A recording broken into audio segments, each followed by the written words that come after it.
is going on, guys? JD from New York here, and this is your official WWE Battleground 2015 review and results, man. Live tonight on the WWE Network from the Scottrade Center in St. Louis, Missouri, man. I was pretty impressed with the way WWE booked this card tonight. I'm impressed with the way things unfolded tonight. Obviously, there was a few things here and there that I was not too pleased with, and I'm sure you guys were feeling the same exact way as well. We're going to talk about all that plus so much more. Thank you so much for joining me tonight right here on my channel, Battleground 2015. Want to give a quick shout out to MikeWill87 on Twitter, man. He is the one who designs all my WWE pay-per-view thumbnails and layouts, man. They look absolutely fucking beast. And I want you guys to go show him some love. His Twitter handle is linked down below in the description of this very video.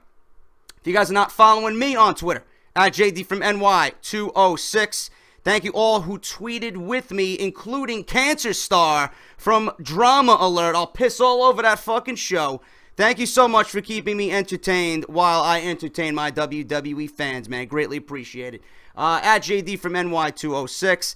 And if you guys are not owning yet, or if you're not representing WWE Off The Script in form of merchandise, man, www.prowrestlingtees.com/WWE Off The Script. Go get yours today, man. They're absolutely fantastic. Only $19.99, and you can represent the #1 fucking source right here on YouTube.com for all WWE.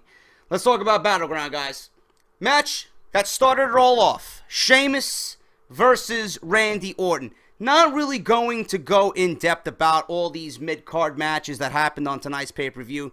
If you guys seen a Randy Orton match, if you guys seen a Sheamus match, you seen them all, alright? Not taking anything away from both competitors, but it was a very, very entertaining match. I was intrigued by the last closing minutes of that match. It's just very difficult for me to get invested and involved in what they're trying to tell in between the ropes when there's literally no storyline, man. You literally built this storyline and this match off a few weeks of Monday Night Raw and a few weeks of SmackDown. Randy Orton is a great wrestler, man. He knows what he's doing inside the ring. But it's the same shit every single time. Every Monday Night Raw, every SmackDown, every pay-per-view. It's the same shit. And I'm not taking anything away from Sheamus. Sheamus is a beast. I just don't think Sheamus should be the one holding the Money in the Bank. I would much rather have seen a Bray Wyatt holding the Money in the Bank. I would much rather see a Dolph Ziggler. I would much rather see a Rusev or an Adrian Neville. Hell, even Roman Reigns would have made more sense to win that Money in the Bank. But the way things were going, man, I would have rather Roman Reigns turn heel and reform the Shield like I've been talking about on my previous WWE Off The Script videos. But that obviously did not happen tonight.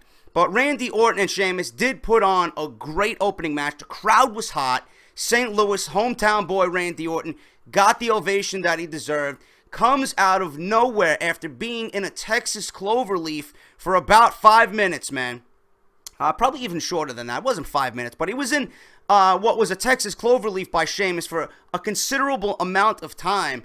And then out of nowhere, like that, like Mr. 9 to 5, striking with the budget cut, Randy Orton drops that RKO out of nowhere, and 1, 2, 3, Randy Orton is declared your winner. Sheamus did look very, very good in defeat. The right man won here. You're not going to have Randy Orton go into St. Louis after being off WWE TV for several weeks. You're not going to have him go into the Scottrade Center in St. Louis and have him lose in front of his hometown fans, man. Wouldn't be the right decision. Sheamus has the Money in the Bank. He's got that contract there for whenever he needs it. He looks strong. He's been looking strong. So the way Sheamus has been built up week to week ever since winning that Money in the Bank, he can afford a loss. Randy Orton was the right man to win it. He wins it with an RKO. Now, moving on.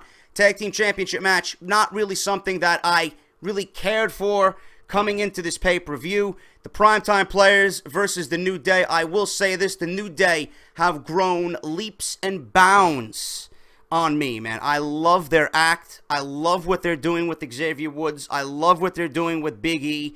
His introductions, man, get me hyped. I love the way they introduce themselves right before they come through the curtain, man, with Big E in that preacher voice, man. It's fucking great. Gets the crowd hyped, gets the crowd amped, it gets the viewer amped, and it's a great role for him. It's a great fit for him, on top of that being the muscle for the New Day. Now, I wouldn't have taken the belts off the New Day to begin with, but here tonight, the Primetime Players get the victory, you know, pretty much convincingly tonight against the New Day, and they retain the WWE Tag Team Championships. Seems like the tag team division in the WWE has kind of taken a hit. I don't know what they're doing with the Lucha Dragons. Eric Rowan and Luke Harper were back together. They were looking very dominant until Eric Rowan is out with an injury. You got Los Matadores. Nobody cares about them. You got the Ascension waiting in the wings. WWE's not doing anything with them. The Usos are on the shelf. One Uso is on the shelf, I should say. So if one is on the shelf, that doesn't really make room for the other one to do anything. They work, obviously, as a team. And then Tyson Kidd went down with a near-fatal neck injury, which left Cesaro high and dry. A lot of these teams, man, not doing anything in WWE. WWE really needs to get up off their ass and start doing something with this tag team division, man. They got a lot of great talent in that division. You got to start utilizing these guys. I don't want to see rehashed after rehashed after rehashed matches with a New Day and the Primetime Players. Not going to happen. Not really going to be great for the viewer. You got to get those other teams involved, man. You got to get the Lucha Dragons involved. They worked too hard. They were too great down in NXT. Same thing with the Ascension. You got to get these guys ready and going in the tag team division. And hopefully WWE smartens up with that. And my phone is fucking going off right now with somebody just favoriting all my fucking tweets from tonight. Jesus Christ. I was tweeting along with you guys. Thank you again for whoever joined me for tweeting during WWE Battleground. Moving on. Roman Reigns versus Bray Wyatt. It was the match of the night, in my honest opinion. More so than John Cena and Kevin Owens. I'm going to talk about that in a little bit. I know you guys are probably infuriated about what happened with the United States Championship match. Bray Wyatt and Roman Reigns, man, tore the fucking house down. Great fucking match. The backstory to this feud is fucking meaningless. It does nothing for me. I don't even know why the fuck they're feuding. It seems like WWE doesn't know what to do with Roman Reigns right now. Got him in pointless matches with the Big Show. Didn't know what to do with him following WrestleMania 31 with Brock Lesnar. Bray Wyatt, on the other hand, WWE also doesn't know what to do with him. He's got such a unique character and a unique way that he handles himself in the ring, out of the ring, on the microphone. WWE just doesn't know what to do with him right now. And it spells doom. A lot of fans are worried. A lot of fans are rallying behind Bray Wyatt. Listen, this guy is too good. He's too valuable. He's got one of the most unique characters in over a decade in WWE. Not since the early days of The Undertaker have we seen a character with such mystique like Bray Wyatt. And WWE really doesn't know how to handle that in the PG era. If this was the Attitude Era with WWE, Bray Wyatt would be fucking top-notch billing on every fucking show, man. That's how good he is. But right now, with the way Vince McMahon is thinking, with the way WWE creative is working, it doesn't seem like they know what to do with him. But tonight, let alone the storyline, that doesn't make any sense. We don't give a fuck about the storyline. It's about what these guys are going to do in that ring. And what they did in that ring tonight, to me, was the best match of the night. And I'm going to say this. I know I've been hard on Roman Reigns for the first half of the year. I do see the progression. I know you guys who are fans of Roman Reigns, JD, why do you hate on Roman Reigns? There's no need to hate on him right now. He didn't win Money in the Bank. He didn't win WrestleMania. He didn't win the title. He's kind of just floating around in the mid-card. I understand that. And those were very, very good decisions by WWE not to throw everything all at him at one time. And I do see the progression on Roman Reigns. I appreciate the progression on Roman Reigns. I appreciate him getting better. I see that he's getting better. And as a viewer, I gain a little bit more respect for Roman Reigns every time I see him put on a match like he did tonight. He did it with Brock Lesnar, and he gained a huge chunk of respect from me. And tonight, Bray Wyatt, he did the same thing. And he even did it with Daniel Bryan when he fought Daniel Bryan at the Elimination Chamber. Those matches, Roman Reigns has been in some great top-level matches this year, and he's come through. Now, granted, he's been working with guys that are fucking elite athletes, that are great at what they do in Wyatt, in Lesnar, in Bryan. But it speaks volumes as far as Roman Reigns goes, that he can mingle. that he can hang, that he can just chill at the bar and have a beer with these guys. You know, using that type of analogy. He's getting better. And I appreciate that, and I see that. And Roman Reigns is going to be something very, very special. Not right now, but he's getting there. And I appreciate that. Now, all he has to do is work on his mic skills, and then we would have a complete package. But what they did tonight at Battleground, very, very physical. If you know anything about Bray Wyatt, he hits hard, he hits fast. Same thing with Roman Reigns. Roman Reigns is not going to take a punch and let you get away with it, man. They were outside the ring. They were inside the ring. Clotheslines, Superman punches, reversals of signature moves. Roman Reigns at one point throwing steel chairs in the ring because he was getting so frustrated with Bray Wyatt, couldn't keep him down. And then all of a sudden, Luke Harper comes out of nowhere wearing a black hoodie. I knew who it was as soon as he super kicked Roman Reigns on the outside, which led to Bray Wyatt getting the victory. It seems like we have 2/3 of the Wyatt family reunited with Luke Harper and Bray Wyatt. Was this WWE's idea from the get-go?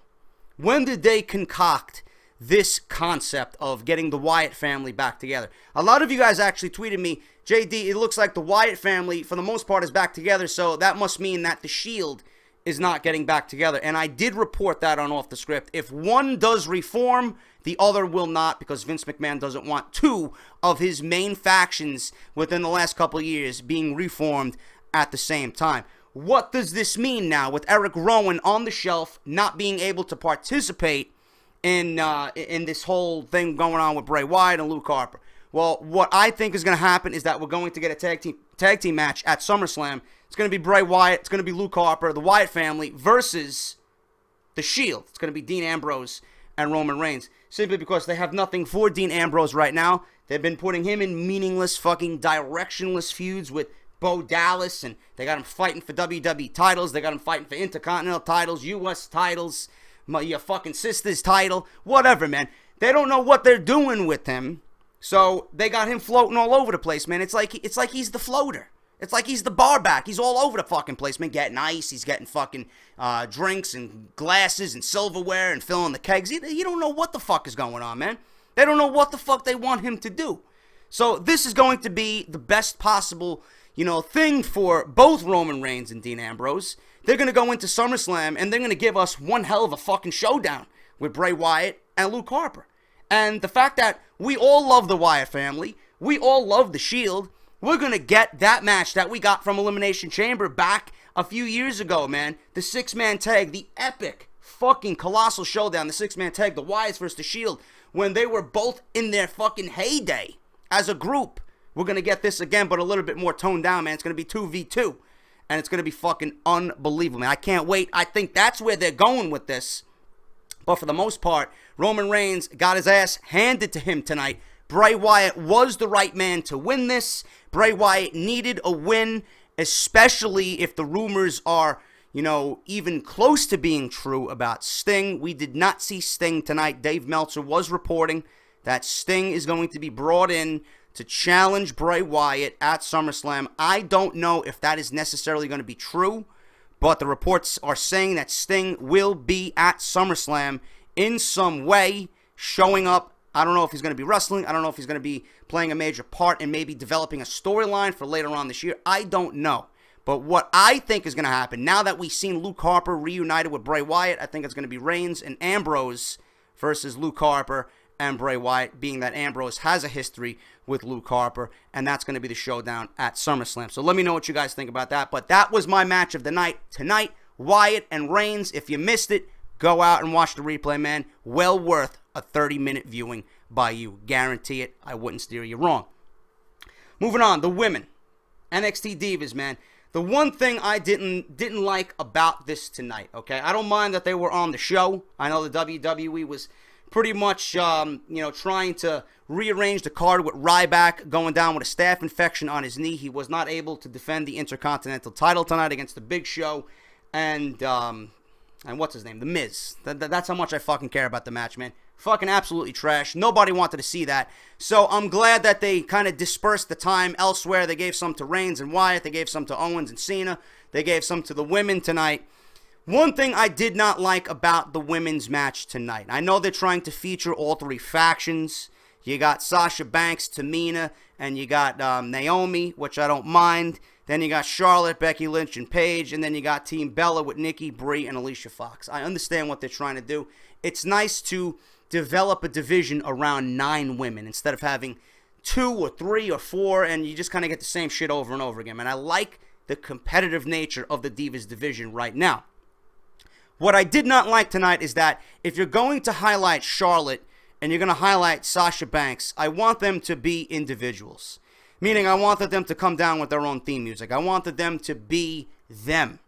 It's their time to shine. It's their night to show you what you've been missing down in NXT. But regardless of that, man, that's just me nitpicking. That's the things that I would have changed.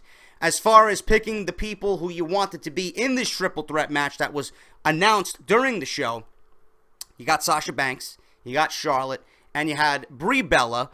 It was going to be Nikki. It was going to be Nikki, the Divas champion, in there with Charlotte and Sasha, but she backed away, and I even tweeted, great job at making Nikki seem weak as a WWE Women's Champion, being that she doesn't want to step in there with actual legit competition, man. I did not like that. If WWE wants to build Nikki Bella any credibility at all after all these months that she's had the title, that one instance just wiped it away, man. If you're a champion, and the WWE does this with all their champions, and I don't know why, they make them cowardly. If you're a champion, I want to see one fucking champion on the roster actually say, you know what, I'm the fucking champion. You want a shot? You want to fight me in the ring? Let's go. I'll defend my belt. Oh, sorry, you can't say belt on WWE TV. Vince McMahon would have fucking fired me on the spot. You want to defend your title. You want to get in the ring and actually show me what you got? Fine. Come at me, man. I'm here. That's what I would have did with Nikki Bella, man. But she opted to have Brie fight her matches for her. Brie, on the other hand, did play her role very well, filling in for Nikki. We got a lot of Charlotte. We got a lot of Sasha Banks, which was what the crowd wanted to see anyway. It's what the people at home wanted to see. The crowd was hot, chanting NXT. It's finally nice not only to see the crowd interact with the females that are in the ring, but it's also nice to see women who know how to wrestle, man. There's no fucking bitch slaps. There's no hair pulling. There's no fucking huge spot fests that end in fucking 45 seconds. These women know how to wrestle, man. We're seeing submissions. We're seeing reversals. We're seeing the struggle. Back and forth competition between 2 women who know how to wrestle, man. Chain maneuvers, like one of you guys, I think Richard, one of my subscribers, actually mentioned on my Twitter. It's good to see chain wrestling in the ring when it comes to WWE women and the women's action now, man. I can't agree anymore with that. It's nice to see some fluidity to what's going on in the ring. And Charlotte got the win.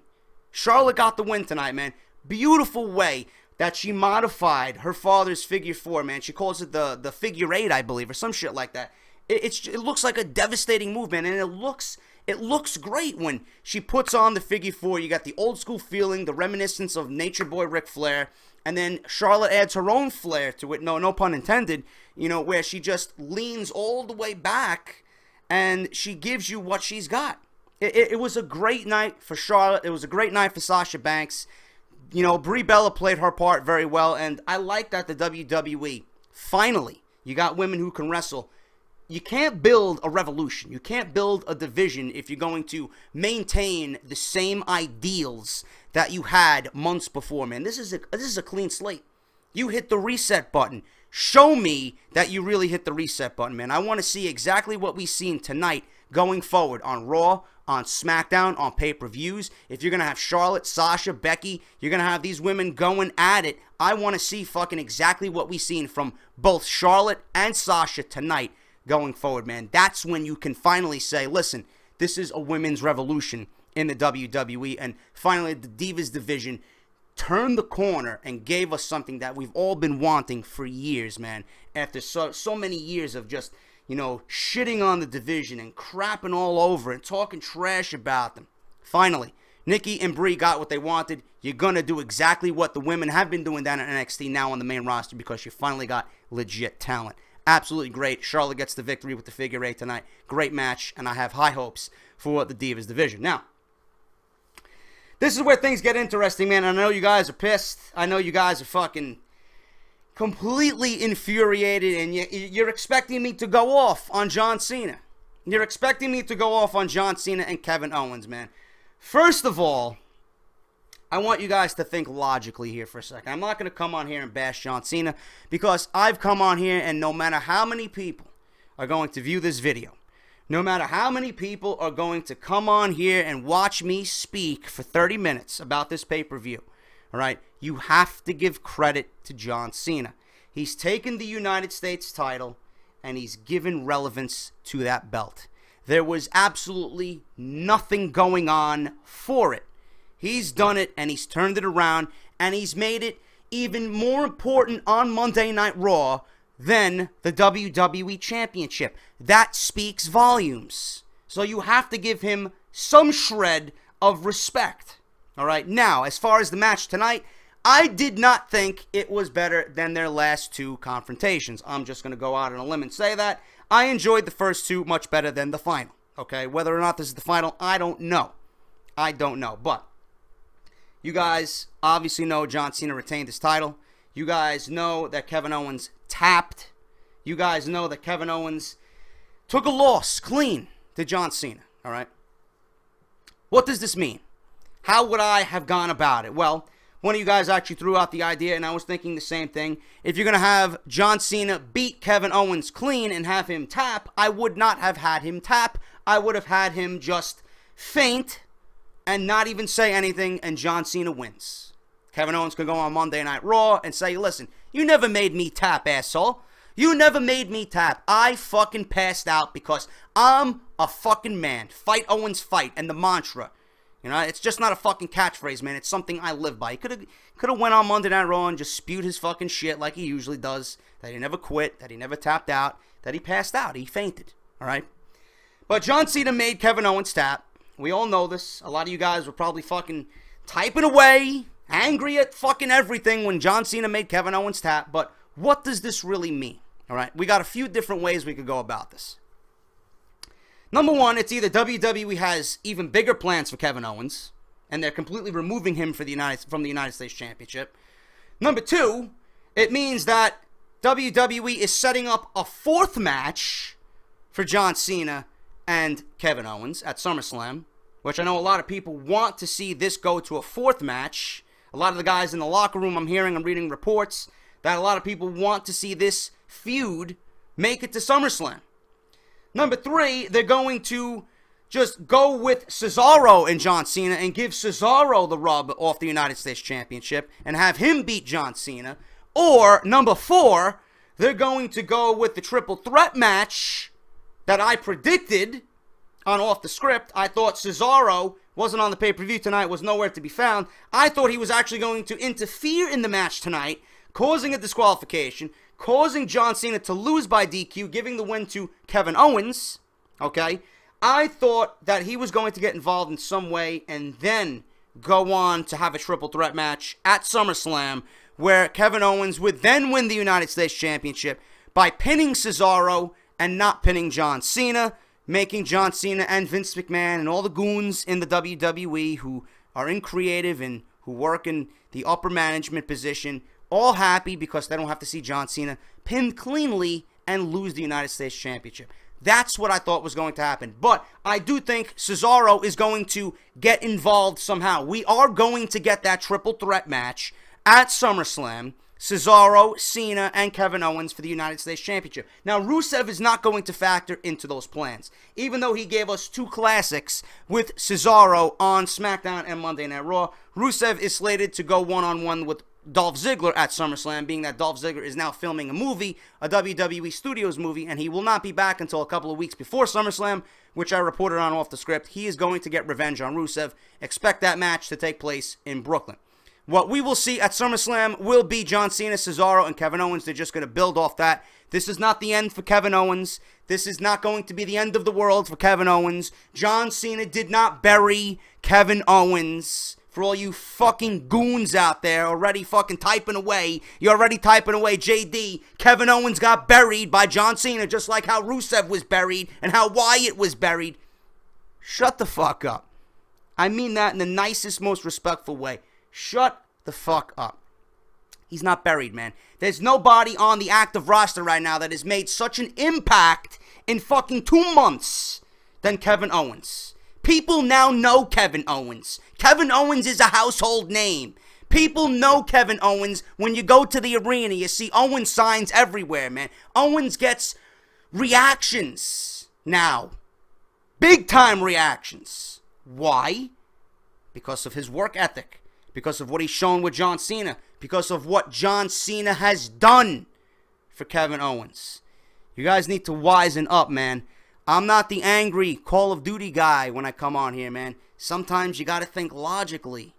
You got to think about what's going on and what you're viewing on your TVs. I'm here to give you guys the product.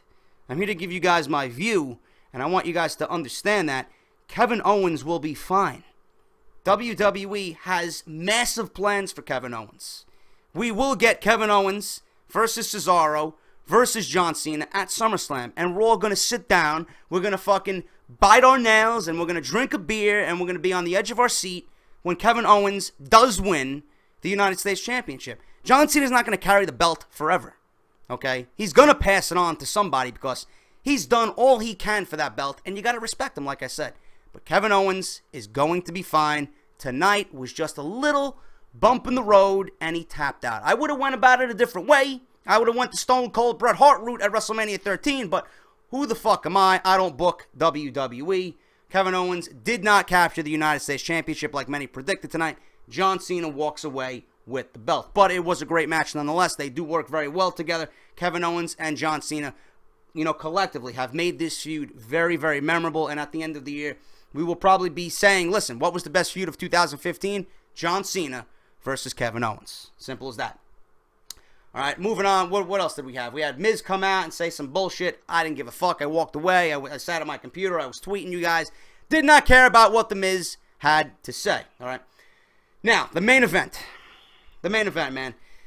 Pretty much all it was Seth Rollins and Brock Lesnar. Seth Rollins had nobody. He didn't come out with the Authority. He didn't come out with Triple H, Stephanie, J&J Security. There was no Kane. He was there by himself as a man, as a champion, as the WWE champion. Brock Lesnar came down, obviously, with Paul Heyman.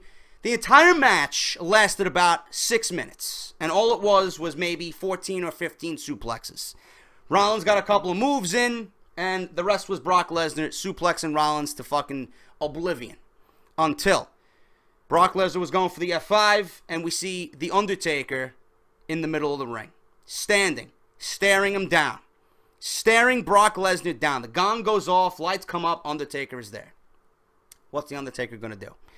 Before this happened, I was thinking, listen, if you're going to bring back The Undertaker for Brock Lesnar, all right, you can't give it, you can't do it in a way where it's going to pretty much ruin everything you did with Brock Lesnar. Brock Lesnar right now is the biggest face in the WWE. He's the biggest badass face, if you want to call him that, in the company. I mean, people now cheer him. People want to get on his side, right?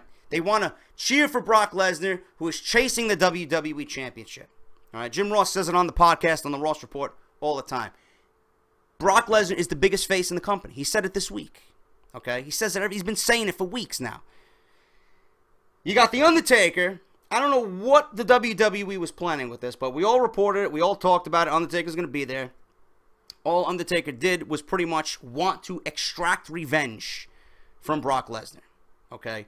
Chokeslam, 2 tombstones, and he walked away, and the pay-per-view went off the air.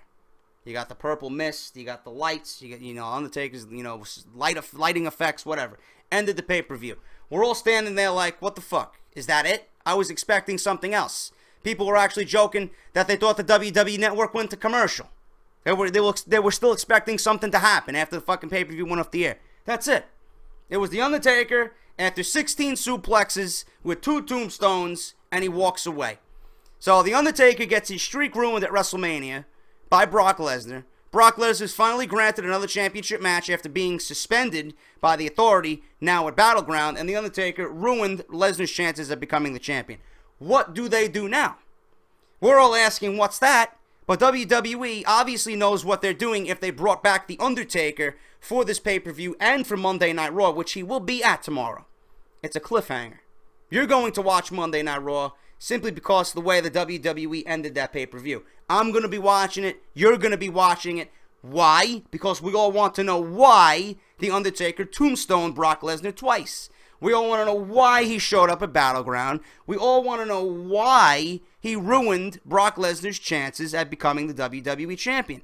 We all want to know what Paul Heyman is going to have to say. I want to know where the fuck Seth Rollins went. I want to know where the fuck the referee went. I want to know what the official decision was on that match that we saw tonight. We're all going to find that out on Monday Night Raw. Simple as that. It's a cliffhanger.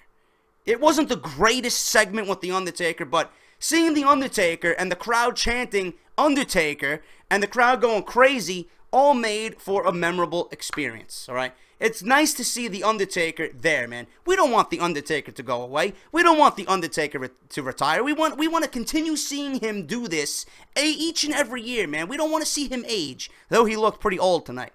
I must admit he looked better at WrestleMania than he did tonight. I don't know if it was the makeup he had on. I don't know if it was the lighting. I don't know. But whatever the case may be, man, Undertaker is back. Undertaker, proved that he still has it, and he's one fucking strong-ass motherfucker, man. 2 fucking big tombstones to Brock Lesnar, man. You really don't know how strong The Undertaker is until you see him lift up Brock Lesnar, man, and deliver 2 perfect tombstones to him. That's a strong human being. But regardless of that, Undertaker is back. We're all going to be watching Monday Night Raw, no matter how shitty the ending was, no matter how short the pay-per-view went off the air. We're all going to watch Monday Night Raw simply because the WWE wants to hook you in for the ratings, and we all want to know why. SummerSlam build is here, folks. They're not going to give you all their eggs in one basket. They're going to have you watch Monday Night Raw, and they're going to fucking throw you little crumbs here and there in the 4 or 5 weeks leading up to SummerSlam, man. That's the way the business works. That's what you guys have to understand. Tonight, the pay-per-view was well worth it. Great pay-per-view tonight, even though I always consider these B-level pay-per-views nothing more than a glorified Monday Night Raw with some big stars and some big matches on it. But tonight was very enjoyable. I enjoyed it tonight on the WWE Network. Let me know what you guys think in the comments below. I would greatly appreciate it if you guys go out there and rate this video, man. Thumbs it up. Leave me a comment down below. Share it. And if you can, support the show, man. Buy a t-shirt. www.prowrestlingtees.com/WWE Off The Script. We're almost at 30,000 subscribers, man. I hope this video gets me even closer to that. Thank you guys so much for watching. And if you're not following me on Twitter, @JD from NY206. I will be back on Friday for episode 75 of WWE Off The Script. This is JD, and this is the #1 fucking source right here on YouTube.com. Not only for WWE, but for WWE 2K15 as well, man. Thank you so much for watching, and I'll see you guys on Friday for Off The Script.